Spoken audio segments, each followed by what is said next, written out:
नमस्कार, मैं हूं अमित सिंह और आप देख रहे हैं फर्स्ट बिहार झारखंड। देखिए, बिहार में जमीन सर्वे का काम लगातार चल रहा है, लेकिन इस बीच एक बड़ी खबर निकलकर सामने आती है जिसके बाद खलबली मची हुई है। कहा है कि सीओ और राजस्व कर्मचारी ने बड़ा खेल कर दिया है।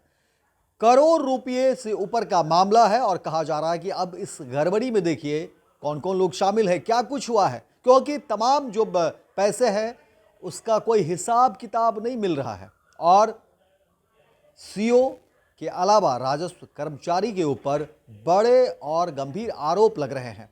देखिए क्या है पूरी खबर, हम आपको बताते हैं कि आखिर बिहार में जमीन सिलसिले में आखिर क्या कुछ खेल चल रहा है। देखिए, जो भूमि मालिक है, जो जमीन मालिक है, वो आरोप लगाते रहते हैं भ्रष्टाचार को लेकर के कि आपको जमीन संबंधी कोई भी काम कराना हो तो आपको मोटी रकम देनी होती है। एक तरफ सरकार जमीन सर्वे का काम करने के लिए कह रही है, घोषणा सरकार ने कर दी है और सरकार की कोशिश है कि बिहार में जमीन सर्वे समय से हो जाए। हालांकि अब इस डेट को भी बढ़ाया गया, 2026 तक कहा गया है, लेकिन अलग अलग तरीके से देखिए अब जमीन मालिक को किस तरीके से परेशान किया जा रहा है। जमीन मालिकों का कहना है कि देखिए जो कागजी परेशानी है वो तो है ही, और उसी संबंध में जब लोग भूमि मालिक जब दफ्तर पहुंचते हैं, कार्यालय पहुंचते हैं, तो वहां पर देखिए जो कर्मचारी हैं, जो पदाधिकारी हैं, जो अधिकारी हैं, वो बिना भ्रष्टाचार यानी बिना घूस लिए कोई काम करते ही नहीं हैं। और अब देखिए जो मामला सामने आया है उसके बाद कहा जा रहा है कि बिहार में सीओ और कर्मचारी ने किस तरीके से बड़े खेल को अंजाम दिया है। पूरी खेल हम आपको बताते हैं कि आखिर बिहार के सीओ और कर्मचारी ने क्या कुछ किया है। देखिए, जो खबरें निकलकर सामने आ रही है उसमें कहा जा रहा है कि औराई सीओ और तत्कालीन राजस्व कर्मचारी ने अलग अलग करीब लगभग 1 करोड़ 12 लाख रुपये से अधिक अग्रिम मद में राशि लिया और अब तक जो है खर्च का ब्यौरा नहीं दिया है। जबकि औराई बीडीओ की ओर से कई बार संबंधितों को पत्र लिखकर निकासी की राशि का हिसाब देते हुए समायोजन करने का निर्देश दिया है और उसके बावजूद कहा जा रहा है कि साल भर से सीओ सिर्फ आश्वासन दे रहे हैं।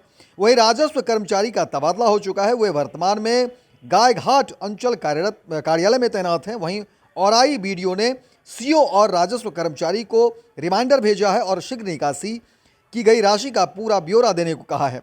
साथ ही राजस्व कर्मचारी पर कानूनी कार्रवाई करने की भी चेतावनी दी है। बताया गया है कि औराई सीओ कार्यालय के स्तर से अग्रिम राशि की मांग की गई थी, जिसके आलोक में चेक के माध्यम से 99,64,800 रुपये का आवंटन किया गया। वर्ष 2022 से तमाम राशि जो है समायोजन को लेकर सीओ से पत्राचार किया जा रहा है। वहीं डीएम की समीक्षा बैठक में लगातार इस पर सवाल पूछा जा रहा है। करीब साल भर पहले सीओ ने निकासी की गई राशि का खर्च से संबंधित ब्यौरा देने का आश्वासन दिया था, लेकिन अब तक समायोजन नहीं किया गया है और कहा जा रहा है कि अब इस पूरे मामले को लेकर के देखिए चेतावनी दी गई है। देखना दिलचस्प होगा कि अब किस तरीके से सीओ और राजस्व कर्मचारी जो है पूरे पैसे का हिसाब किताब देते हैं, लेकिन एक गंभीर आरोप जो है सीओ और कर्मचारी पर लग रहे हैं। पैनोरमा ग्रुप, जो सोचता है वो करता है। ये लो, मुंह मीठा करो। आज मैंने अपना जॉब छोड़ दिया, अब हम पूर्णिया वापस जाएंगे। जॉब छोड़ दिया है?